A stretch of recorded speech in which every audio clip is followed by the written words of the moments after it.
Hi കൂട്ടുകാരെ, പുതിയൊരു വീഡിയോയിലേക്ക് എല്ലാവർക്കും സ്വാഗതം.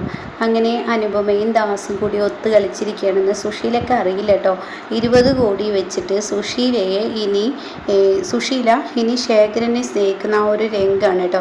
ശേഖരനെ മക്കളും അതുപോലെ തന്നെ മരുമക്കളും എല്ലാം സ്നേഹിച്ച് ശേഖരന് വേണ്ടോളം സ്നേഹം കൊടുത്തതിന് ശേഷം ആ വീട്ടിൽ നിന്നും പോയാലും കുഴപ്പമില്ല എന്ന തീരുമാനം അനുപമ എടുത്തിരിക്കുകയാണല്ലോ.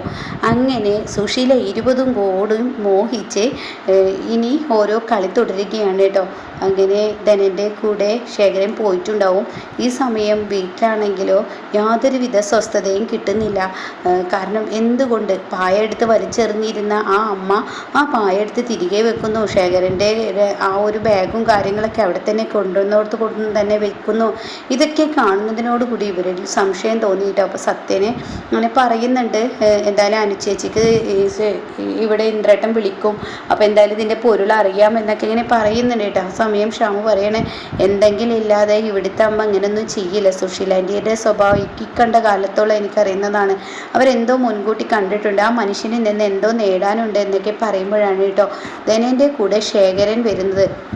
ശേഖരൻ ബൈക്കിൽ വന്നിറങ്ങുന്നത് കാണുമ്പോൾ തന്നെ ഉടൻ സുശീല ഇങ്ങനെ നോക്കുകയാണ് കേട്ടോ.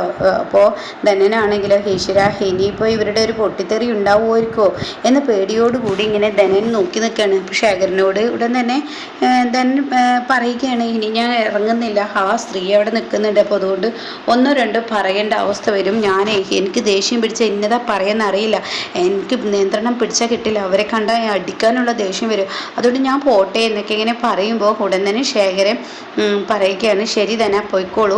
അപ്പോഴേക്കും സുശീല അങ്ങോട്ടേക്ക് ഇറങ്ങി വരികയാണ് കേട്ടോ. അപ്പോൾ സുശീല വന്നിട്ട്, ധന എന്താ കയറുന്നില്ലേ, ഒരു ഗ്ലാസ് ചായയൊക്കെ കുടിച്ചിട്ട് പോവാം. അത് കേട്ട ധനം പറയാണ്, എന്നോട് തന്നെയാണോ പറഞ്ഞത്? അതെ, എന്താ നിന്നോടല്ലേ ധന ഞാൻ ഇത് പറഞ്ഞത്? അല്ല, എനിക്ക് വിശ്വസിക്കാനാവുന്നില്ല, അന്ന് ഞാൻ വന്നപ്പോൾ ഇങ്ങനെ ആയിരുന്നല്ലോ ഈ ശേഖരനുമായി സംസാരിച്ചത്, എന്നോട് സുശീല ആൻറ്റി പെരുമാറിയത്. അത് പിന്നെ അന്ന് അങ്ങനെയല്ലേ, എന്നൊപ്പോൾ ഒരുപോലെ ആയിരിക്കണം എന്നില്ലല്ലോ. അപ്പോഴേക്കും ശേഖരൻ തന്നെ സുശീലയുടെ പെരുമാറ്റ രീതി കാണുമ്പോൾ ഇങ്ങനെ നോക്കി നിൽക്കുകയാണ്. അപ്പോഴേക്കും മക്കളും ഇറങ്ങി വരികയാണ്. സോനയും അതുപോലെ തന്നെ സത്യനും ഇന്ദ്രനും പ്രതിഭയൊക്കെ ഇറങ്ങി വരികയാണ് കേട്ടോ. അങ്ങനെ സുശീല ശേഖരൻ ഇങ്ങനെ പേടിയോടുകൂടി ഭയത്തോടു കൂടി അവിടെ നിൽക്കുകയാണ്. ശേഖരനോട് പറയാം, എന്താ വന്ന കാലിൽ നിൽക്കുന്നത്, നിങ്ങളുടെ കിടക്കയും പായൊക്കെ അവിടെ കിടപ്പുണ്ട്, അവിടെ പോയി കിടന്നോളൂ എന്ന് പറയും, അവിടെ പോയി ഇരുന്നോളൂ എന്ന് പറയാൻ കേട്ടോ. ശേഖരൻ എന്നോട് തന്നെയാണ് സുശീല ഇത് പറഞ്ഞത് എന്ന് വിശ്വസിക്കാനാവാതെ ശേഖരൻ ഇങ്ങനെ മിഴിച്ചു നിൽക്കുകയാണ്. ഇതേ സമയം ധനം പറയാണ്, എൻ്റെ സുശീല ആൻറ്റി എന്തായാലും ചായക്ക് ക്ഷണിച്ചത് സന്തോഷമുണ്ട്, ഞാൻ എന്തായാലും പോട്ടെ, ഞാൻ പിന്നെ വരാം. എന്നോട് മാഷ് പറഞ്ഞു ഇങ്ങനെ ഒരു വണ്ടി വിളിച്ച് ആക്കി കൊടുക്കാൻ, പക്ഷേ ഞാൻ ഈ വഴി പോകുന്നത് കൊണ്ട് ഞാൻ ഇങ്ങോട്ടേക്ക് ആക്കി തന്നു, അത്ര തന്നെ. അപ്പോഴേക്കും ഇന്ദ്രൻ പറയണത്, ധനേട്ടാ കയറുന്നില്ലേ? ഇല്ല ഇന്ദ്ര, ഞാൻ പോട്ടെ, എനിക്ക് വാസന്തി വിളിച്ചാലും പെട്ടെന്ന് എത്തണം, വസന്തി വിളിക്കുന്നുണ്ട്, തിരക്കുണ്ട്, ഞാൻ പോട്ടെ എന്നും പറഞ്ഞിട്ട് പോവുകയാണ് കേട്ടോ. ഇതേ സമയം സുശീലയാണെങ്കിലോ ഇങ്ങനെ എന്താണ് ഇനി അടുത്ത നീക്കം എന്നറിയാതെ മക്കളെല്ലാവരും ഒരുപോലെ സുശീലയെ തന്നെ നോക്കുമ്പോൾ ഉടൻ തന്നെ സോനയോട് പറയണേ, എന്താടി സോനെ നോക്കി നിൽക്കുന്നത്, എല്ലാവർക്കും ഒരു ചായ ഇടുക എന്ന് പറയുന്നുണ്ട് കേട്ടോ. ആ സമയം സോന ചായ എടുക്കാൻ വേണ്ടി അടുക്കളയ്ക്ക് പോവുകയാണ്. അപ്പോഴേക്കും പ്രതിഭയും ചായ എടുക്കാൻ പിന്നാലെ പോകുന്നുണ്ട്.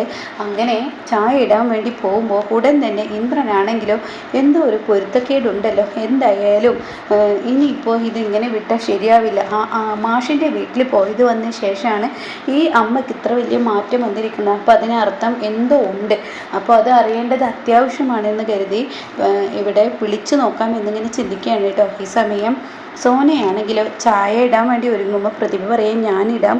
അത് വേണ്ട പ്രതിഭ, ഞാൻ ഇട്ടോളാം, ഇന്ന് അമ്മ എന്നോടല്ലേ ചായ ഇടാൻ പറഞ്ഞത്, അപ്പോൾ അതുകൊണ്ട് പ്രതിഭ അവിടെ പോയിരുന്നു, പ്രതിഭയ്ക്കുള്ള ചായയും കൂടി ഞാൻ കൊണ്ടുവരാം എന്ന് പറഞ്ഞിട്ട് പറഞ്ഞു വിടുകയാണ് കേട്ടോ പ്രതിഭയെ. അങ്ങനെ സോന ചായ ഇടുകയാണ്. സോനയാണെങ്കിലോ ചായ നല്ല കടുപ്പത്തിൽ തന്നെ ഇടുകയാണ്. എൻ്റെ അച്ഛനെ സോപ്പിടണമല്ലോ, കാരണം അമ്മ മാത്രം 20 കോടി അടിച്ചെടുത്താൽ പോരാ, ഇത് ഫുള്ള് എനിക്ക് കിട്ടണം എന്നുള്ള മനോഭാവം സോനയുടെ ഉള്ളിലുണ്ട് കേട്ടോ. അങ്ങനെ സോനയാണെങ്കിലോ ചായയൊക്കെ ഇട്ട് ക്ലാസ്സിലാക്കി ഉമ്മറത്തോട്ട് വരികയാണ്. എല്ലാവരും മക്കൾ ഉമ്മറത്തിരിക്കുന്നുണ്ട്. എന്നാൽ ശേഖരനാണെങ്കിലോ പേടിയോടുകൂടി ആ തിണ്ണയിൽ ഇങ്ങനെ ഇരിക്കുകയാണ്. ആ സമയം സുശീലക്കും അതുപോലെ ഇന്ദ്രനും ഷാമിനും സത്യനൊക്കെ ചായ സോന കൊണ്ടുവന്ന് കൊടുക്കുകയാണ്. അപ്പോൾ ഈ സമയം അതിലൊരു ഗ്ലാസ് ചായയും കൂടി എക്സ്ട്രാ കാണുമ്പോൾ ഉടൻ തന്നെ ഷാമു ചോദിക്കുകയാണ്, അല്ല സോനെ ഇതാർക്കാ എന്നിങ്ങനെ ചോദിക്കുമ്പോൾ ഉടൻ തന്നെ സോനയാണെങ്കിൽ ആ ആ ചായയുമായി പോകുന്നത് ശേഖരൻ്റെ അരികിലോട്ടാണ് കേട്ടോ. അപ്പോൾ ശേഖരൻ്റെ അരികിലോട്ട് ആ ചായ കൊണ്ടുവരുമ്പോൾ ശേഖരനാണെങ്കിലോ അതിനൊരു വില കൊടുക്കുന്നില്ല. കാരണം തൻ്റെ മകൾ തനിക്ക് ചായ ഒന്നും തരാത്തവളാണല്ലോ. അപ്പോൾ അതുകൊണ്ട് തന്നെ അതിനൊരു വില കൊടുക്കാതെ ശേഖരൻ ഇങ്ങനെ ഇരിക്കുമ്പോൾ ഉടൻ തന്നെ സോന പറയുകയാണ്, ദാ ഈ ചായ എടുത്തോളൂ. അത് കേട്ടോടെ തന്നെ, മോളെ ഇത് എനിക്കാണോ എന്ന് ശേഖരൻ ചോദിക്കുമ്പോൾ ഉടൻ തന്നെ സോന പറയണേ, അതെ നിങ്ങൾക്ക് തന്നെ കൊണ്ടുവന്നത്, ഈ ചായ എടുത്തോളൂ എന്ന് പറയണോ. എന്നാൽ ഈ സമയം ഷാമാണെങ്കിൽ സത്യനോട് അമ്മയുടെയും മകളുടെയും മാറ്റത്തിന് പിറകിൽ എന്തോ ഒന്നുണ്ട്. അപ്പോൾ സുശീലയെ എങ്ങനെ നോക്കുകയാണ് ശേഖരൻ. അപ്പോൾ ഉടൻ തന്നെ ശേഖരൻ സുശീലയെ നോക്കുമ്പോൾ, എന്നെ നോക്കണ്ട, നിങ്ങൾക്കുള്ള ചായ എടുത്തോളൂ. അത് കേട്ടിട്ട് ഇവർക്ക് ആർക്കും വിശ്വസിക്കാനാവുന്നില്ല. മക്കളെല്ലാവരും പരസ്പരം ഇങ്ങനെ സുശീലയെ നോക്കുന്നത് കാണുമ്പോൾ സുശീല പറയുകയാണ്, നിങ്ങൾ ആരും എന്നെ നോക്കണ്ട, ഞാൻ ഇനി അയാളെ കൊണ്ട് പണിയെടുപ്പിച്ച് എന്നൊരു പറച്ചിലായിരുന്നല്ലോ നിങ്ങൾക്ക്, അപ്പോൾ അത് നിർത്തി. ഇനി അയാൾ പോകുന്നത് വരെ ഇവിടെ മനസ്സമാധാനത്തോടു കൂടി എല്ലാ സുഖസൗകര്യത്തോടു കൂടി എൻ്റെ മക്കളും ഞാനും പ്രതിഭയും എല്ലാവരും കൂടി അയാളെ നോക്കിക്കോളാം. ഇനി പോകുന്നത് വരെയല്ലേ ഉള്ളൂ, സഹിക്കേണ്ടതുള്ളൂ, അപ്പോൾ അതുകൊണ്ട് നോക്കിക്കോളാം എന്ന് പറയുന്നു കേട്ടോ. ആ സമയം ഈ ഒരു വാക്ക് കേൾക്കുമ്പോൾ ഉടൻ തന്നെ എന്താണ് ഇവിടെ പറയേണ്ടതെന്നറിയാതെ ഇങ്ങനെ നിൽക്കുകയാണ് കേട്ടോ സത്യനും അതുപോലെ ഇന്ദ്രനും. അങ്ങനെ സത്യൻ ഇന്ദ്രൻ്റെ ചെവിയിൽ വന്നിട്ട് പറയാണ്, ഇന്ദ്രേട്ടാ ഒന്ന് അനുചേച്ചിക്ക് വിളിച്ചു നോക്കി, എന്താണ് അവിടെ സംഭവിച്ചതെന്നൊന്ന് അറിയാൻ. അങ്ങനെ ഇന്ദ്രൻ അവിടെ നിന്ന് പോവുകയാണ്. പിന്നീട് അനുപമക്ക് വിളിക്കുകയാണ്. അപ്പോൾ അനുപമ ചോദിക്കുകയാണ്, അല്ല അച്ഛൻ അവിടെ എത്തിയോ? പൂവ് എത്തി, എന്താ അവിടുത്തെ വിശേഷങ്ങൾ? അത് കേട്ട ഉടനെ അതെന്താ നീ അങ്ങനെ ചോദിച്ചത്?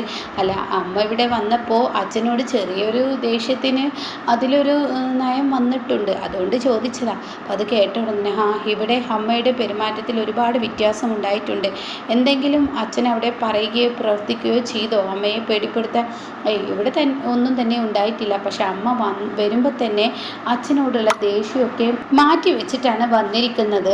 അല്ലാനു ഞാൻ വിചാരിച്ച് അച്ഛൻ എന്തെങ്കിലും പറഞ്ഞിട്ടായിരിക്കും അമ്മയുടെ സ്വഭാവത്തിൽ ഇത്ര മാറ്റം വന്നതെന്ന് ഞാൻ കരുതിയത്.